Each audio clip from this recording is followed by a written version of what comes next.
You're in the hands of an adolescent. It's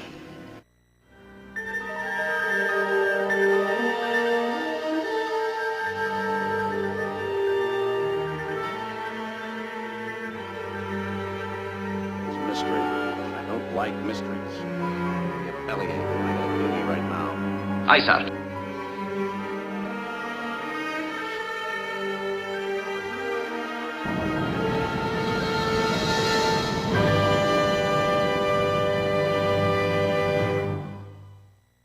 Ladies and gentlemen, welcome back to the Warp Core Podcast. This is episode 5. I'm here with my boy, Lord Uther. How you doing today, sir? Fantastic. Ready to talk some Star Trek V. Absolutely, absolutely. It's a good time to be a Trekkie, I have to say. I watched Star Trek V, of course, for the episode, which is our topic today. And at the same time, I was intermixing Strange New Worlds. And I have to say, I got through the end of Season 1, and I did not realize on Paramount Plus, when you finish an episode, it just rolls to whatever after the season finale. Right. So I watched the season finale thinking it was rolling to a new episode of Strange New Worlds, like it normally does. And all of a sudden I see these weird-looking... I knew right away to be Klingons, but like they've changed their appearance yet again. And they're talking, and I'm like, oh, cool, a Klingon episode in Strange New Worlds. And then there's these two people walking in the desert, and I'm like, wait a minute. She's in Discovery, and I realized I was watching the series pilot of Discovery. I'm like, boo! Right, yeah. I was like, no, I wanted more Christopher Pike. But enough about the modern Star Trek. Our topic today is the much maligned Star Trek V, The Final Frontier, starring our favorite original series cast, and introducing us to a character that I think caught everybody by surprise. Immediately in the beginning, you open on this... I got shades of Thor Love and Thunder now when I watched this again. I think they stole a little bit of the concept here as the downtrodden bald guy in the desert, struggling, and in comes this godlike figure, which, foreshadowing, of course, on this horse, struggling man gets defensive, and we meet for the first time this character whose the music leads you to believe he's some sort of villain, but nothing happens. He makes friends with this unknown gentleman. He takes his pain. And then the music moves from a minor key to a major scale, and it's like, is this a story about some healer, some hero out in the galaxy that ends up in a crisis that you're expecting the TOS crew to come in and save or help, or how they're going to cross paths. It leaves a lot to the imagination right off the bat. And then it cuts away to our TOS people. And I have to say that this cold opening of the film, I think when I first saw it, and I think some of the reason why this movie is maligned is like, it didn't really make sense. Like, what's going on here? Like, clearly this person is a Vulcan who's riding in. Or perhaps a Romulan, because they look similar. Right. But I think you get the sense that it's a Vulcan, especially when it shifts that musical key. But it's this interaction that's unexpected from a character like that. And then you kind of move into, like an episode of Star Trek, you move from the cold open into the crew and the captain, doing their thing, basically. And for me, watching it now as an adult, I really appreciate how they, after the Genesis arc, came back to that sort of, this is a long episode of Star Trek again. Which I do think kind of lends itself to the argument that should they have taken a break after Star Trek IV? Should they have maybe, simmered out a story for this movie a little bit more? But I really enjoyed the fact, like with the motion picture, that they weren't afraid to kind of build out from what the foundation of Star Trek's 2, 3, and 4 had built and try something new and introduce a totally new dynamic of character, not only to the original cast, but like to the concept of the show, the idea of a Vulcan that embraces emotion. So that was my thoughts just on the opening of the film. Those are a lot of thoughts, and they're well received. Yeah, I think and again, I'd have to go back and watch the original series. I can't remember if during the original series there was a reference to Sybok, but I don't think there was, because when he explains it, it seems to catch the crew off guard. Obviously.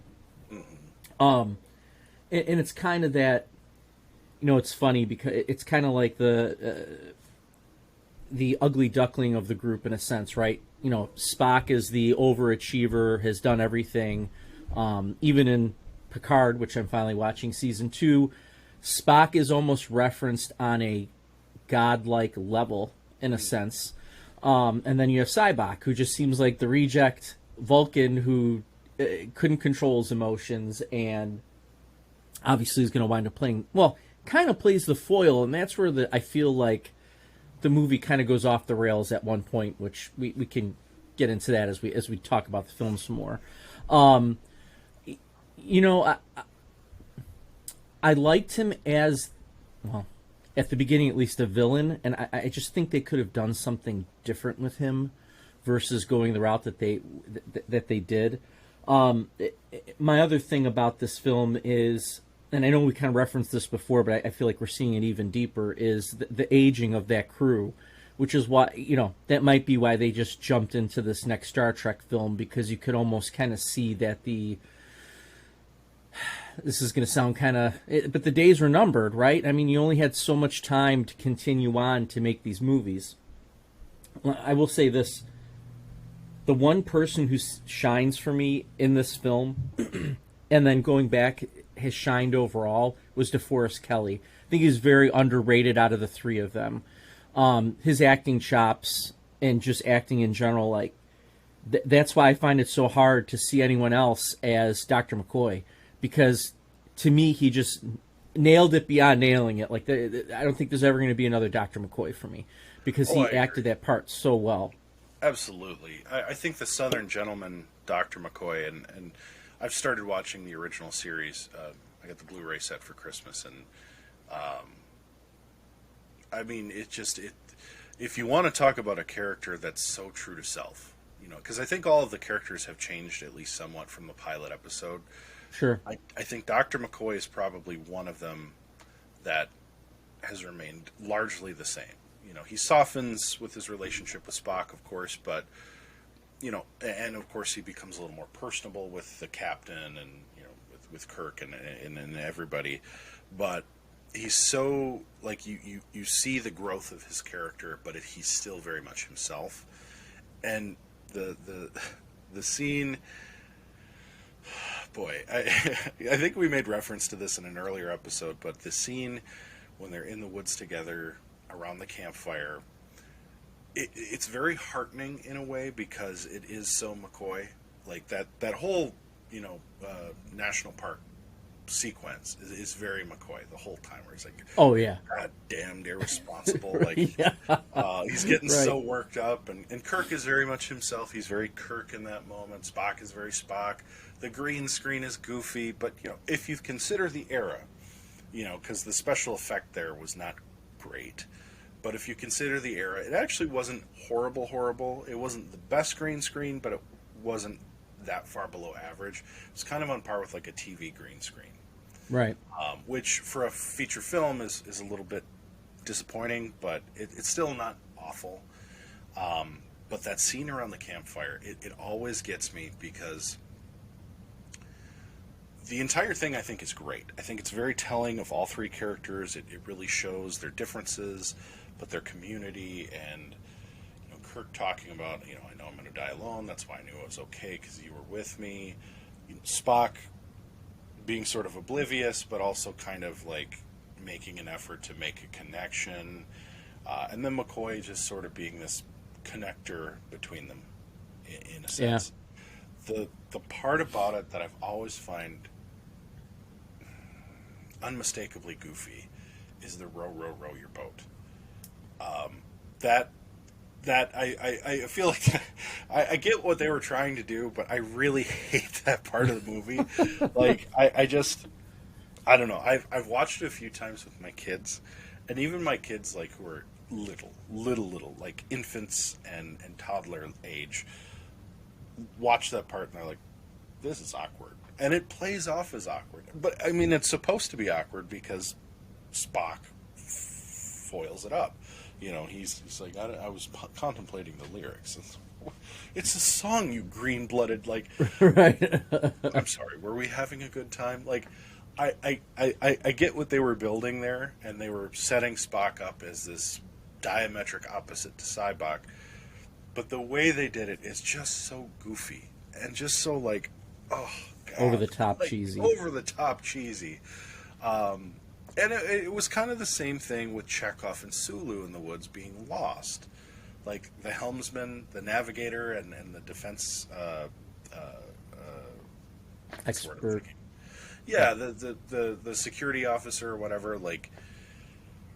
well, I think he was navigator, too, for a while, Chekhov. Like, yeah, he was, yeah. Getting lost in the woods? Like, I mean, the whole thing came off as very goofy. Well, Then, awkward. Yeah. To me, it's awkward comedic. I think they were going for the jokes and the laughs with some of that, and they just totally. But I feel like I see that a lot in this movie. It just completely misses the mark. Even let me, and I didn't mean to cut you off. I apologize. No, you're good. But I just want to jump to something that never made sense to me, which is kind of like some of the comedy in this film. The idea that you get brainwashed by Sybok because he takes your pain away. That doesn't fly with me at all, because I mean, these people were complete. Now, if he would have mind melded with them, I would have bought that hook, line, and sinker. But because I take some deep pain away from you, all of a sudden I'm brainwashed and I'm going to follow your every command. I struggle with that a lot. Like, just there's a lot of weak plot points in this film, and there's a lot of weak comedy, like Uhura dancing. What was the purpose of her being naked to get their attention to come up there, and then all of a sudden that group of people is captured? They're like, oh damn, I can't believe I was captured. I mean, just some goofy situations that I really struggle with in a feature film.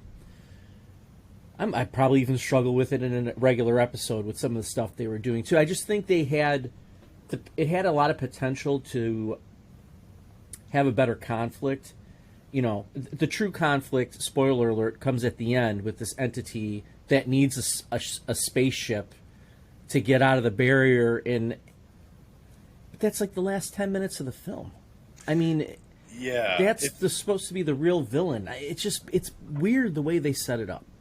Yeah, and I think there's been a lot of effort to recon the main villain in this movie with later books and comics. Especially with Q and the Zero entity, and this being one of those like malicious entities that Q sort of birthed into existence. That aside, there are a lot of weird, goofy things that go on in this movie. Some of it I think is really entertaining in a way. Like Scotty knowing the ship like the back of his hand, and then he walks into a wall. That I thought was really good, and I think that was a strong moment, and I do think the weird relationship they set up between him and Uhura. Oh, I at first I was kind of put off by it, but I'm like, now that I'm watching the original series, like I kind of see it, like in a way, as being like one of those way outlying possibilities of like, there could have been something there, but they didn't develop it enough. They just jumped right into it. It didn't make any sense. I mean, in the beginning of the movie, they kind of foreshadow it because she brings him dinner, and right. They're the only two on the Enterprise that are like the original crew, and they love the ship, they love what they're doing. So it was kind of nice to see them do something with that, but it's like they were trying to give everybody a big part and involve them. You know, like everybody had a demand, like, oh, I want to be in so many scenes, or I want to have such a big part in the plot. And, you know, it's like, you know, Sybok's awake and, you know, feelings we don't necessarily feel. Sybok's done these things.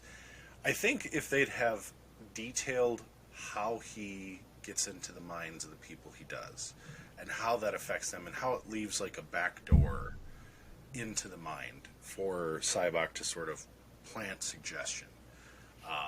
And I think about the original series episode with the ray on the ceiling that blanks your mind, and you put a suggestion in. I just watched it last night, so that's why it comes to mind. You know, that kind of idea where like it's subtle mind control. If they'd have found a way to expound on that somewhere in the movie and give that a little bit more of a scientific basis, because that was the real strength of Star Trek always, was that right. It was firmly based in science. Whatever was happening, it would have been a lot stronger.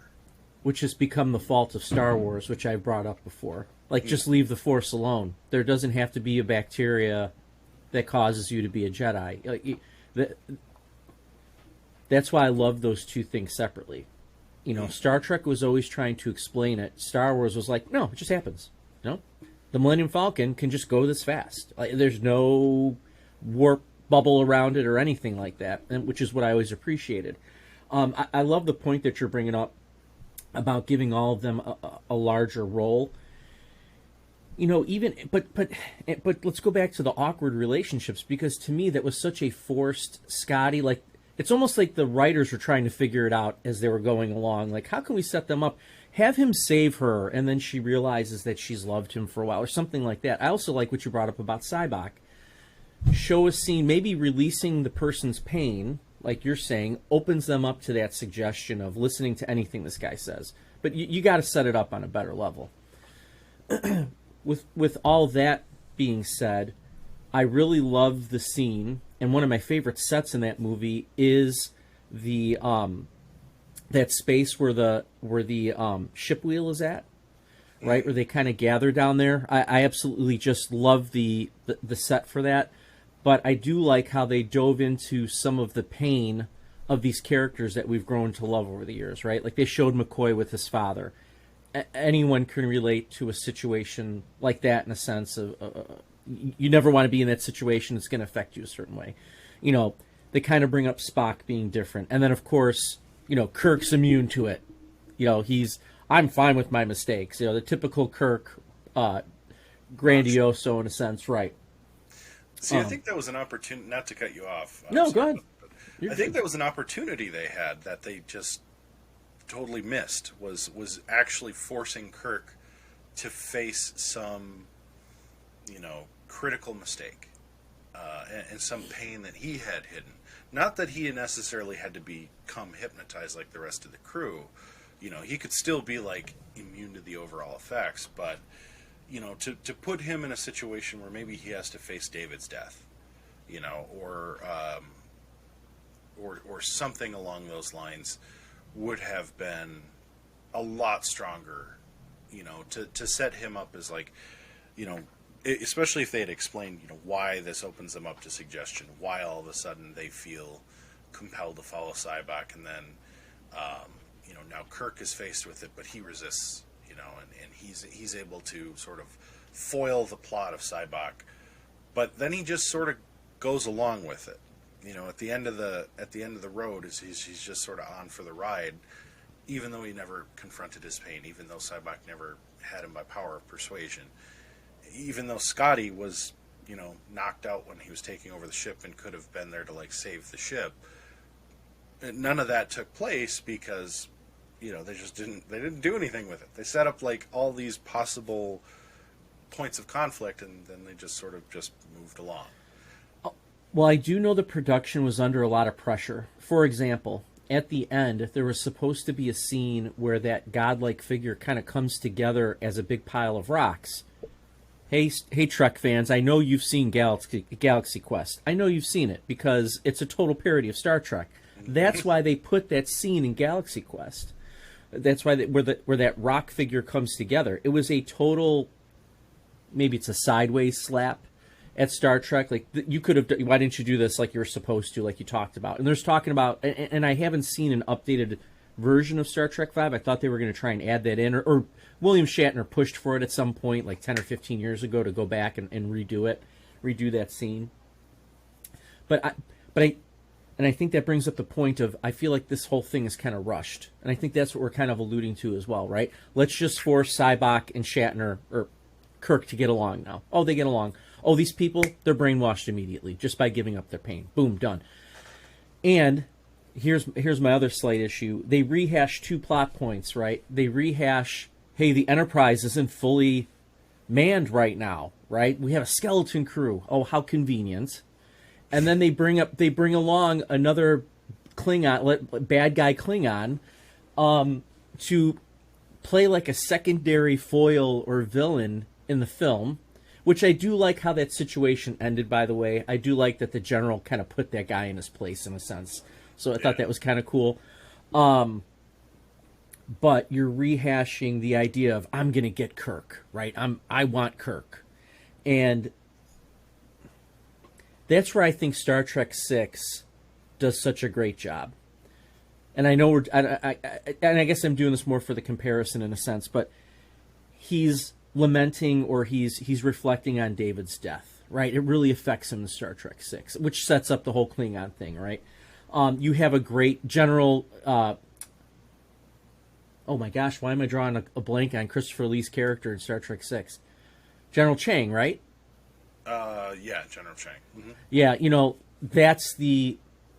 they set him up as the ultimate tactical opposite of Kirk, right? Like Kirk is kind of almost met his match, which I felt like they were, shoehorning that into this movie, which is why, again, why I kind of struggled with it.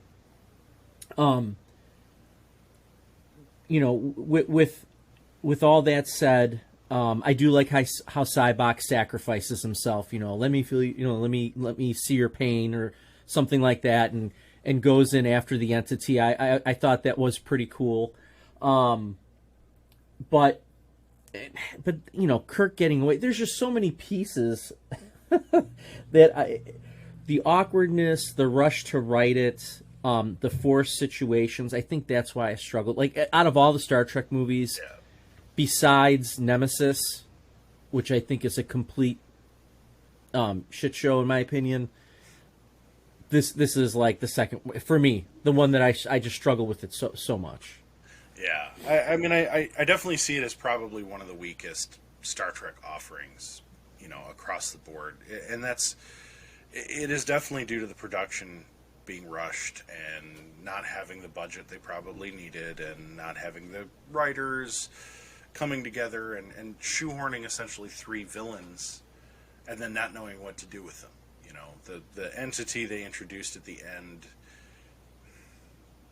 could have played such a much bigger role, but the fact that it was a semi-omnipotent entity, they really couldn't unleash it beyond the barrier, so it had to be contained in that space, and there's only so much you can do there. And that's the thing, is like, they kind of set up an impossible villain in the movie. So they had to have a vessel, Sybok, who represents, a villain who redeems himself in that kind of sense, to basically drive the plot to where they wanted to go.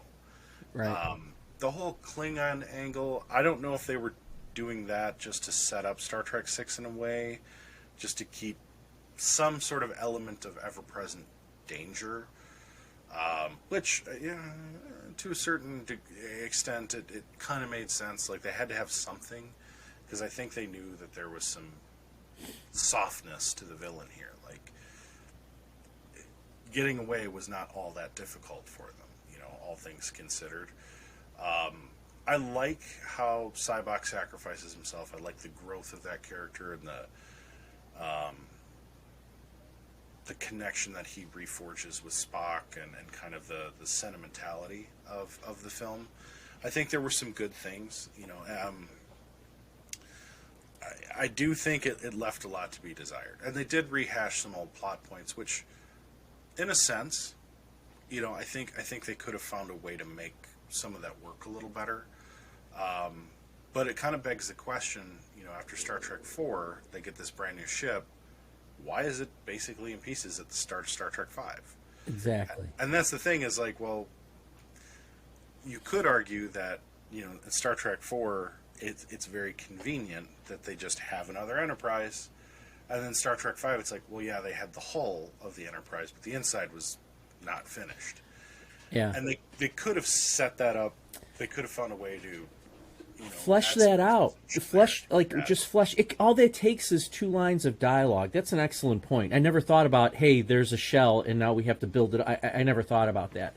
But have 2 lines of dialogue and have your chief engineer, who is a god amongst gods of chief engineers, explain that, they got the shell and I'm just wiring this whole thing together, right? I mean, just something along that. But I told you last episode, I'm all about fanboy service. Or maybe that was during the Digital Escape pod when I was talking about DC and Marvel. But with all that being said, here's why I love Picard, and here's why I love Strange New Worlds. And I sent you that message the other day about the Miranda-class ship. Mm-hmm. And what I love fanboy service that makes sense. That, again, isn't shoehorned or forced. And I feel like Picard and Strange New Worlds is doing an excellent job of referencing those important happenings or things that were said or historical people, but it's all flow. There's no, and I know I use the term forcing a lot today, or just throwing it out there to throw it out there to hopefully get some grip by it. But it flows in the story. It's a part of it. And that's what I've really enjoyed about both of those series right now. And with Strange New Worlds, the one thing I need to look into, and I don't know if you know this or not, I can't figure out, and again, this is something that I can't stand, timeline splitting, and there's two Kirks, Chris Pines and William Shatners or whatever. I don't know which timeline this series, Strange New Worlds, is in. I think it's supposed to be part of the main line.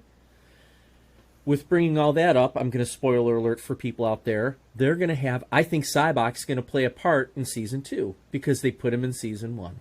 There's so many things. I hope Strange New Worlds spans 4 or 5 seasons. I would just absolutely... I think Anson Mount is doing an excellent job as Captain Pike. I feel like they've picked all the right people for all of those roles in that show. So the idea of these writers having the wherewithal to go back to a movie and say, hey, we can grab this character and kind of drop him right here. Maybe they're going to flesh it out the right way. I just think there's great potential, and I love when writers do some fanboy service the right way. Yeah. Which is what I feel like those series are doing. Definitely. I completely agree. And then I loved having Cybok featured in Strange New Worlds. I love that episode.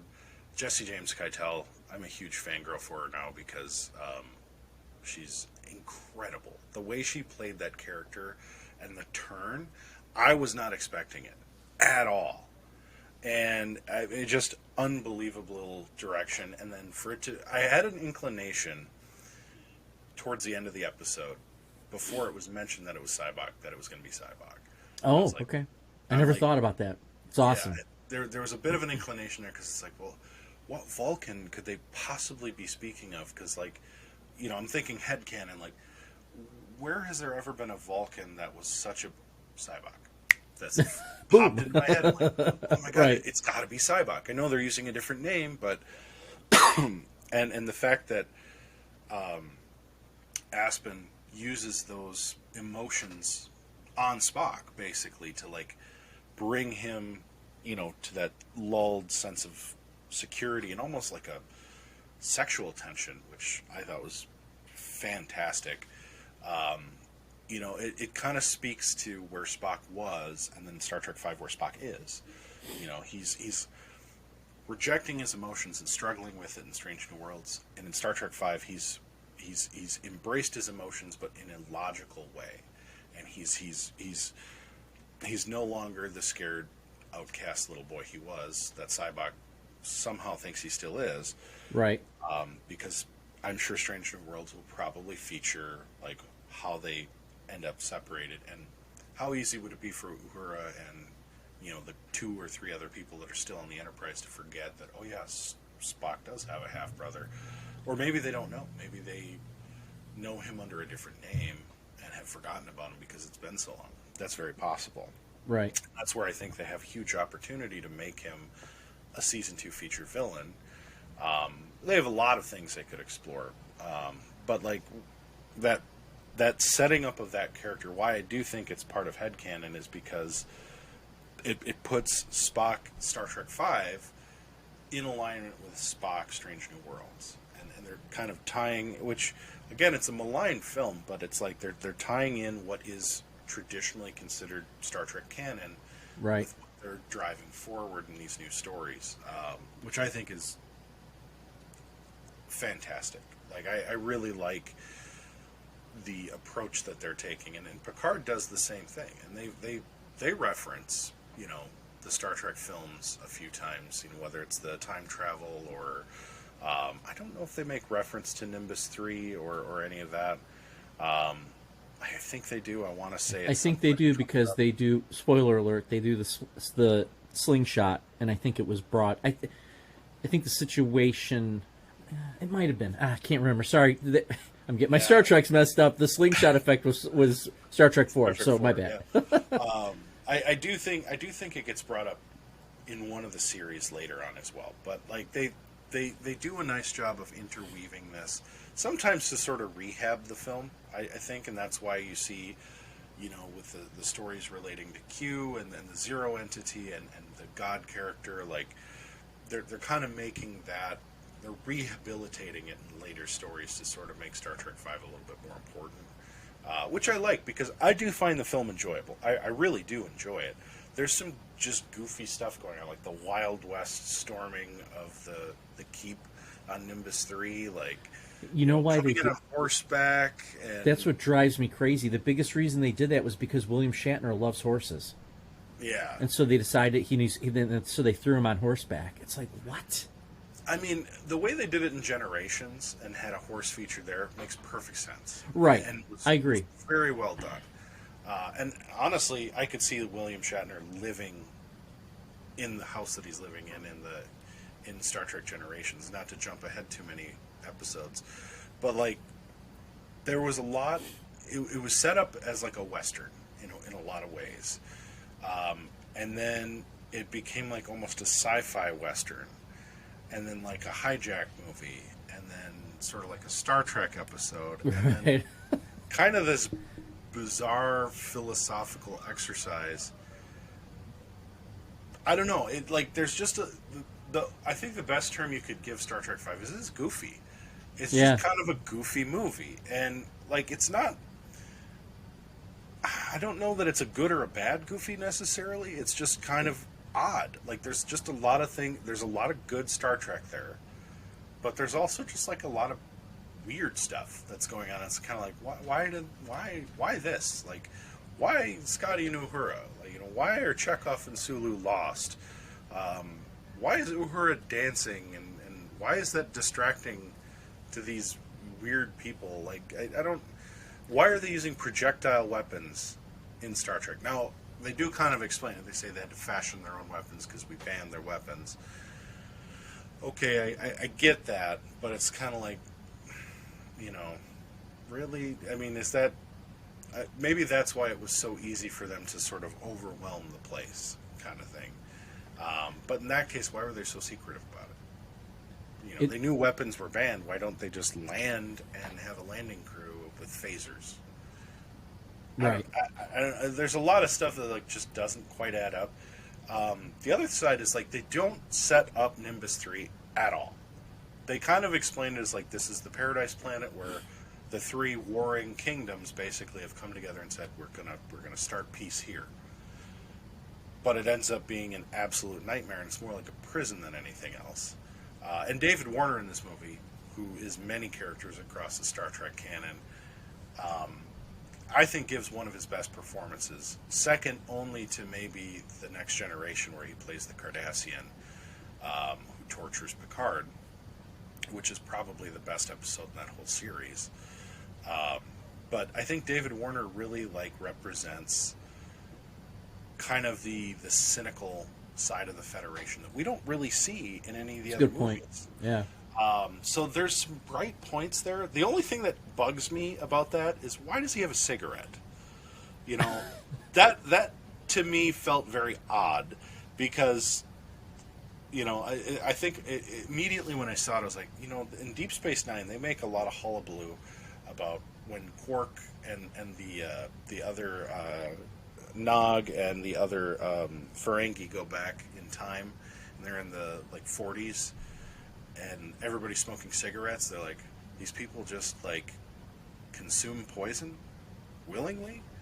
You know, they'll buy anything. You know, like, Right. you know, I'm thinking about that, and it's like, you know, in no other Star Trek is there cigarette smoking. It's a good. Like, why is this occurring in Star Trek V? Like, because that's a creative choice. Somebody on that set said that David Warner should be having a cigarette, you know, to illustrate how dismal this place is. You know, like, drinking the Romulan ale or whatever makes sense, you know. Why was that creative choice made? And I don't know. I'm just one of those people that's always a little bit bothered by excessive cigarette smoking in a movie. That's one of the reasons I don't like Stranger Things, is because in the first season it's like everybody's sucking down cigarettes like they're going out of style. I'm like, God, this is just gross. Like, this whole show is gross. It's a terrible show to begin with, but, like, you know, it's just one of those things that, like, I don't know. I wonder, because, you know, somebody told him, this is what your character's doing in this scene. It's a hodgepodge to me of writing, of special effects, of what's going to work right now. Which, I mean, it's obviously all of our listeners out there. I really struggle with this film. You could obviously tell. It doesn't even set up Star Trek 6. You could argue it slightly does, because you could make the argument at the end when the Klingons are on the Enterprise and they're getting along, which, again, weird scene. They're, Chekhov and Sulu, for some reason, are attached at the hip during this entire film, are following the Klingon woman, you know, talking about how muscular she is and how hot she is. It was just, why are you throwing that in there too? I mean, these older guys, I mean, we know that they're older. It was just kind of, again, I feel like it's just kind of, weird and thrown together, right? So maybe you could make the argument that general went back and talked to the Klingons, but again, it's never addressed in Star Trek 6. It's like, for some reason, and I don't know if Next Gen helped it could have, like, they really got their act together for Star Trek 6. Like, I don't think, whatever, we're jumping ahead, and you're going to hear this again in our next episode, I don't think you could have gone out on a better note than you did with Star Trek 6. I agree. The Undiscovered Country is a sleeper film. You know, I think they kind of wanted to just ignore Star Trek 5 and say, okay, here's the continuation, Star Trek 4 to 6. Like, kind of like the Rocky movies. If you watch Rocky 1 through 4 and then skip to Rocky Balboa, you're fine. You're not missing anything. Rocky 5 is just terrible. I like Rocky 5 as fan service, but I don't like Rocky 5 for like 100,000 reasons. And I hesitate to say the same about Star Trek 5, because I do find a lot of enjoyment in the film. But a lot of it is just, I want to see more of the original series cast in movies. And that's where, you know, it gets back to your point about fanboy service and fangirl service. Is like, they're putting together a lot of, like, plot points that would be interesting for fans who really love the show, really love the movies, but, you know, didn't quite have enough Star Trek at the time. And they're trying to ride, because this movie came out really at the height of, not the height, but the really gaining traction of Next Generation. And the first couple seasons of Next Generation struggled a little bit to find its identity. And I think that's where Star Trek V kind of comes in and blows that up to a massive scale. It was like, the whole movie is struggling to find its own identity. You know, is this a movie about the final frontier and finding God? Is this a movie about Spock's half-brother being excuse me, potentially a villain? Or is this movie about the Klingons trying to take advantage and trying to get Kirk? You know, and why are the Klingons even out there? They're just bored shooting space debris. And like, first of all, the satellite they blow up is Voyager. That's what I'm. Yes. And that's like, what? So, you know, there's just a lot of weird stuff that kind of goes on in this film that, like, I feel like with Star Trek 6, they kind of wanted you to just forget about Star Trek 5. And I think that's where they got that tremendous showing, is like, all right, we have a lot to make up for after the last film. This is, as a Star Trek fan, and this is why I can't stand Nemesis. You only have so many excuse me.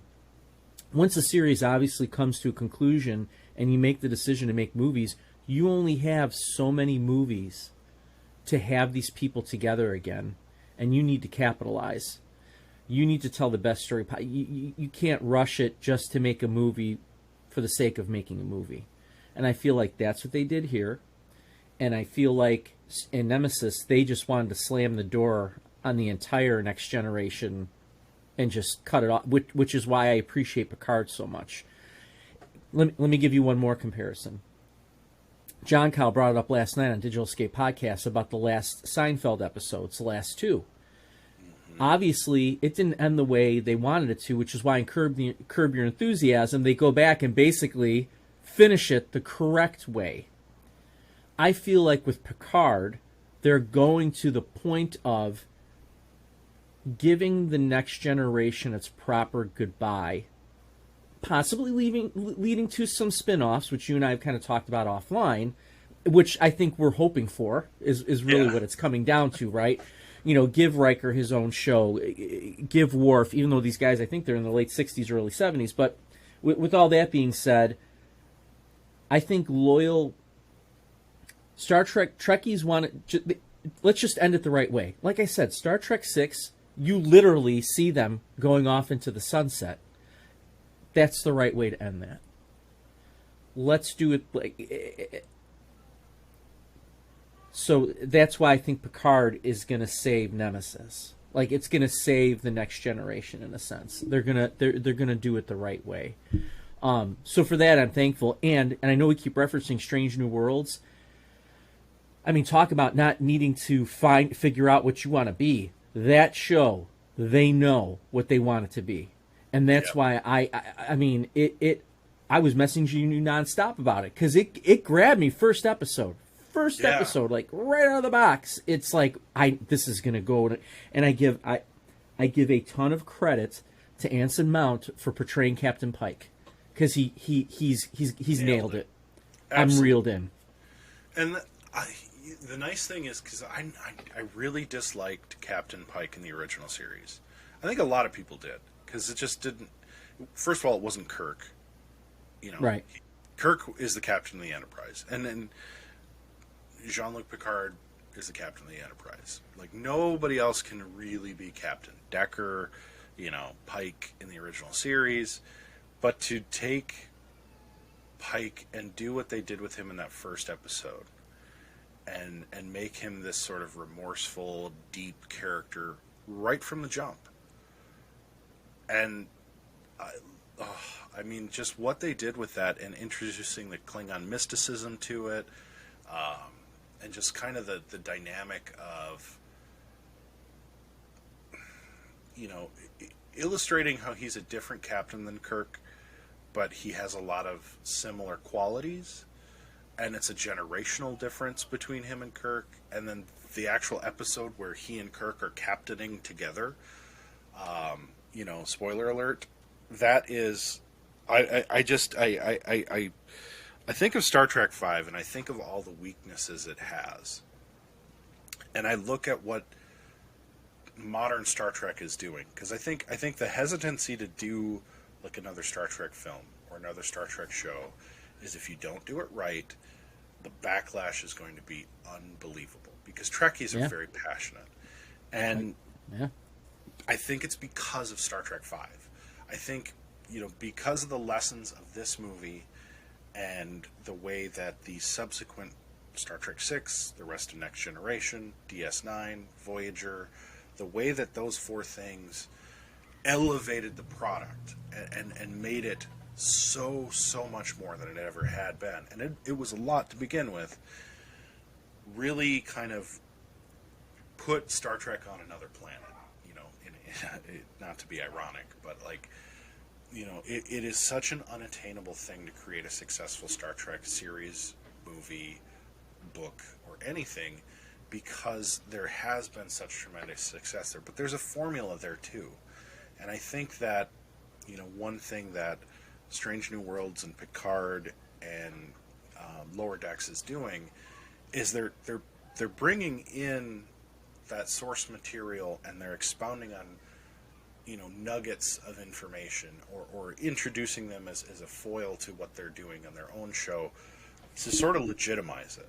You know what I mean? Like, right. Having Uhura on as a cadet, a cadet who isn't sure if she wants to be in Starfleet. Such a cool idea. I bought into it, hook, line, and sinker. Oh, man. Absolutely. I mean, I was like, holy shit! Like, because Uhura was a great character to begin with, but she's just sort of like, in the original series, at least in season 1, I'm about 6 episodes in, she's just sort of there in a lot of ways. Like, and you do kind of get the sense of like, is she really impactful to this crew? Does she want to be there?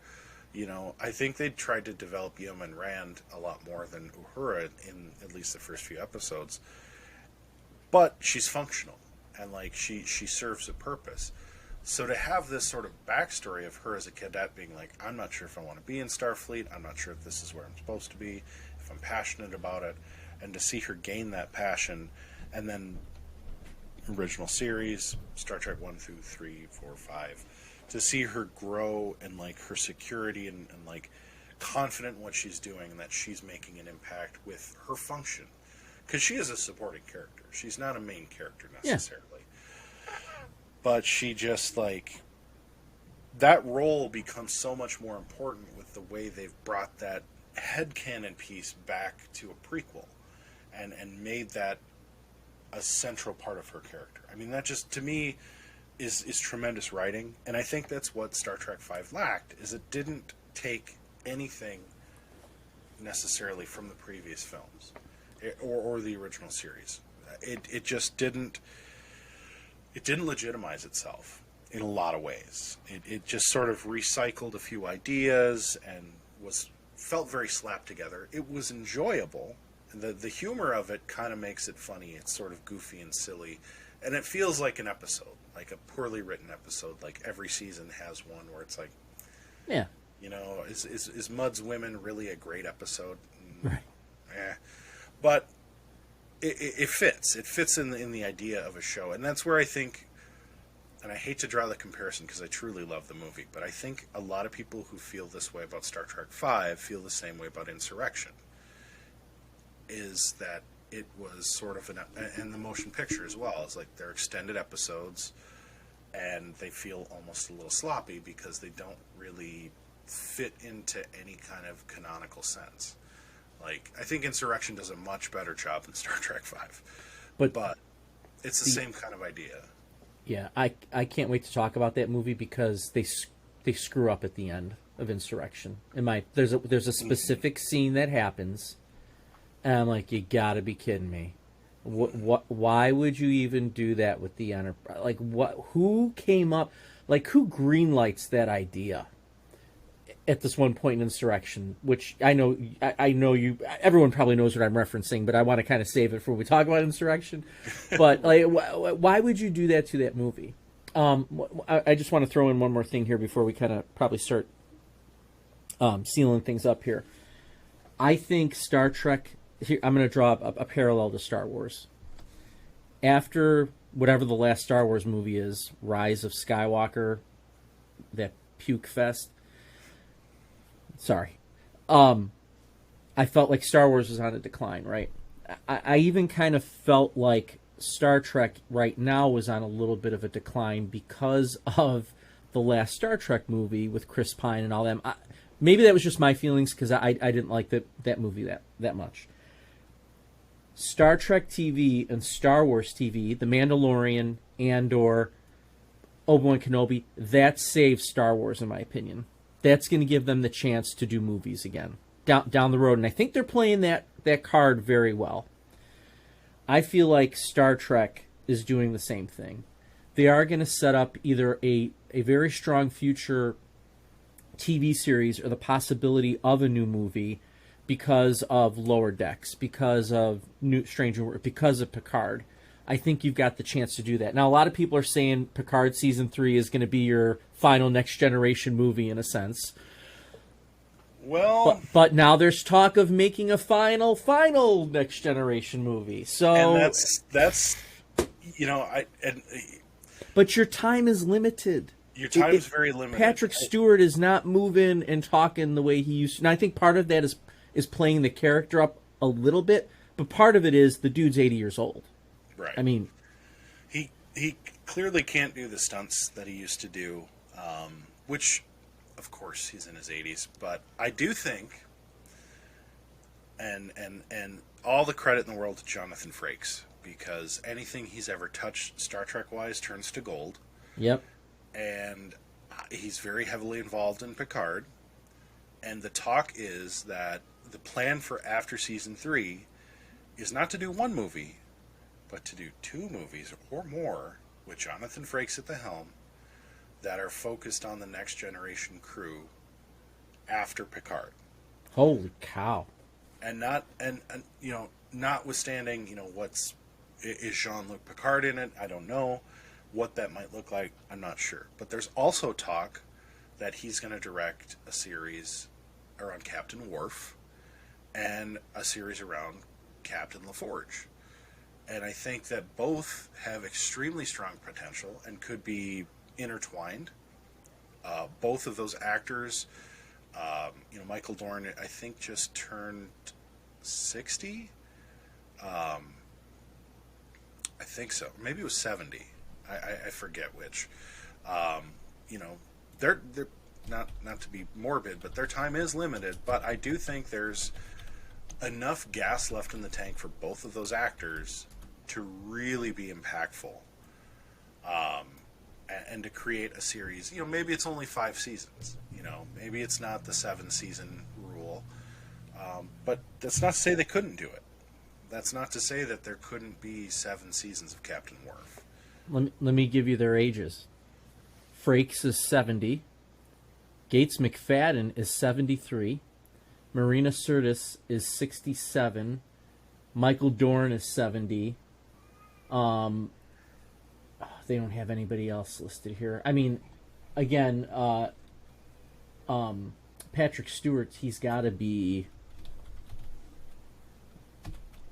Let's see. He's 82. Wow. Doesn't look 82. No. Him and Ian McKellen have discovered the fountain of youth because McKellen's 83. Yeah. And then LeVar Burton, that's who I wanted to look up.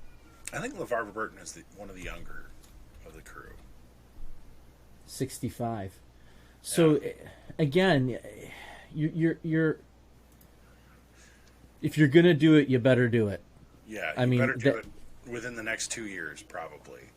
But the nice thing is, you know, we look at Star Trek V, where it's like, it's do or, I hate to say it, but do or die. And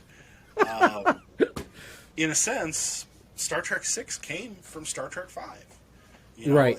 It didn't set up the movie, but the idea of like, hey, we've only got these people for, I mean, James Doohan died like, what, 93, 95? Right after years after Star Trek VI. Also, right after, I mean, he did Generations. I mean, that he was in. So what year was? It was 97. 94 was Generations. Holy cow! By the way, I read the original script for Generations, and it was awesome. They really varied from it with the movie, but I've grown to appreciate the movie. James Doohan, sorry. I just, he's such a unique person, man.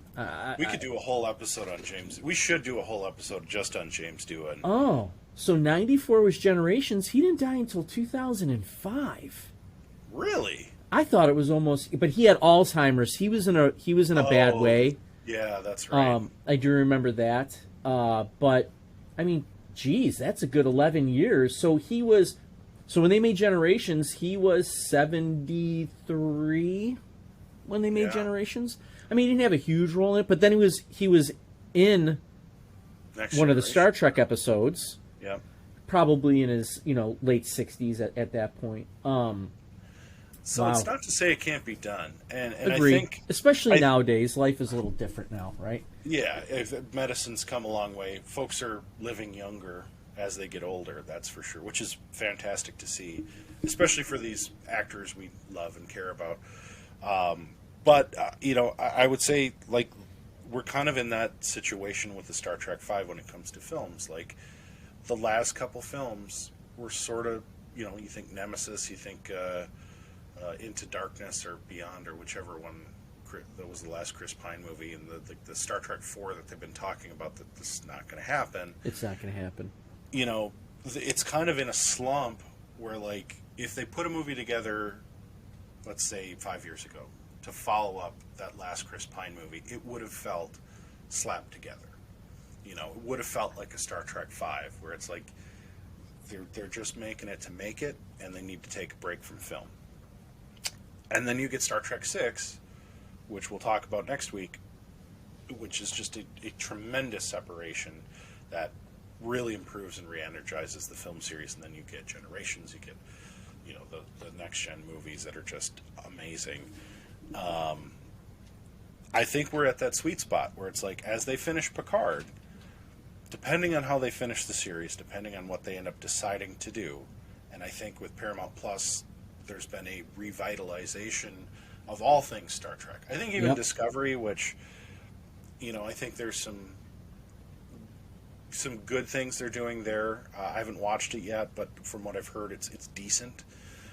It's not Strange New Worlds good, but I think they're struggling because it's a completely different ship, different crew, different set of circumstances. I think with the current success you're seeing with Star Trek, kind of like with Star Wars, if in the next year or two they decide they're going to do a feature, this is the right time. This is their Star Trek 6 time. Yeah. They maybe deliver a Star Trek 6, and then potentially, depending on if they do another lengthy series, you could do another Generations type movie where one crew crosses over with another.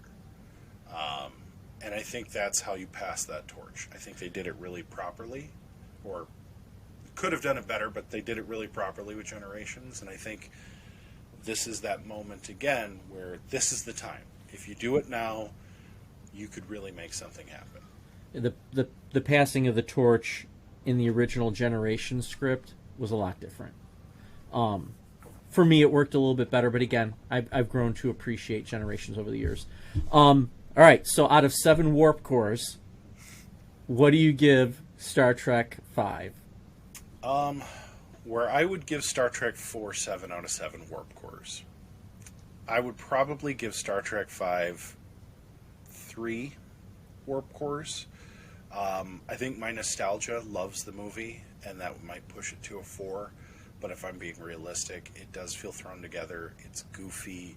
It's playing a little too hard into the tropes and the jokes, and I think it needed to refocus a little bit more on building a story. That being said, I do love the film. I appreciate it for what it is. I'm happy that you gave it that score because I give it 2 out of 7 warp cores. Why it probably should be a 1 out of 7. The reason why I give it 2 is I'm just happy to see all of them together. I feel like DeForest Kelley puts on a great performance and always has in any Star Trek movie. I do like the dynamic. I know we talked about the campfire scene, and I just want to bring up this one part, but the part where Bones is talking about making his beans, and the secret ingredient is whiskey, and that's such a McCoy move. and for some reason, that's just one of the parts of that movie and of that scene, because I can't stand the rest of it with the row. And then they revisit it at the end. It's like, oh my God, just leave the row your boat alone. But him, taking out that little flask and pouring it in his cup, it just, for some reason, I just absolutely like, bam, man, just nailed Bones again. Like, just perfect. Yep. So that makes me a little bit nervous about, which you and I kind of had a little bit of that discussion in terms of how are they going to bring these characters into Strange New Worlds, or are they even going to try and do that at all? So I think it's going to happen, but you got to find those right, and spoiler alert, maybe I should save this for when we talk about Strange New Worlds, but I'll bring it up right now. I really like who they brought in for Kirk. I liked the Kirk in that last episode.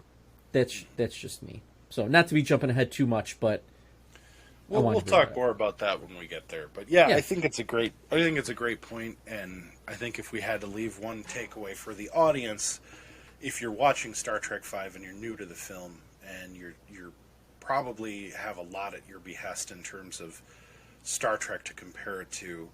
Remember it for its time, first and foremost, because a lot of the special effects are hokey these days, but in the day they weren't that terrible.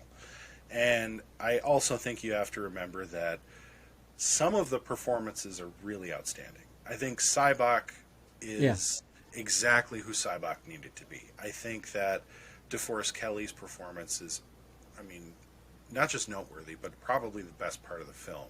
Yeah. I do think that the dynamic between that trio is one of the bright moments of the movie, although the row your boat is very, very odd. I don't think there's any other way to describe that. And I do think that it's important that they crossed over into some barriers that, again, we're talking Final Frontier. They crossed over into some barriers just story-wise that needed to be crossed into, and allowed Next Generation to explore the characters like Q, who represent this supernatural aspect that, like it or not, is always part of sci-fi. So for all you Indiana Jones critics out there, like it or not, it's inextricably sci-fi. Just going to put that out there now. I have to do an Indiana Jones podcast, but that's nice. But with that, I think we've given Star Trek V its due. Next week, look forward to Star Trek VI.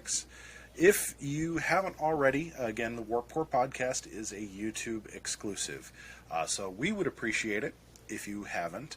If you click that subscribe button, click the notification icon, hit that like button if you enjoyed the episode. And if you have any thoughts on Star Trek V or any of our episodes, drop us a comment in the comments section. We'd love to hear from you. We do respond to all comments that come through in a very timely manner, and really look forward to hearing your thoughts on this and other Star Trek errata. With that, I thank you, Lord Uther, for being with me today. Appreciate your time. I'm sure we'll have plenty of upcoming content with the NFL this weekend and all the goings-on that come with that. I think it goes without saying that everyone at the Digital Escape podcast offers, their thankful thoughts for Damar Hamlin's recovery. We talked about it in Digital Escape podcast last night briefly, and we're just so glad to hear he's okay and that things are going to be getting back to normal for the NFL this weekend. But certainly, it just shows us that life is fragile, and the good news is that as long as we're all together, we know we'll be okay. A little Kirk reference there. Yeah, Kirk look at reference that. to round out the show. Look at that. I like that. Yeah, so, all right, everyone, thank you so much for your time. Have a great rest of your weekend. Enjoy your week, and we will see you next time.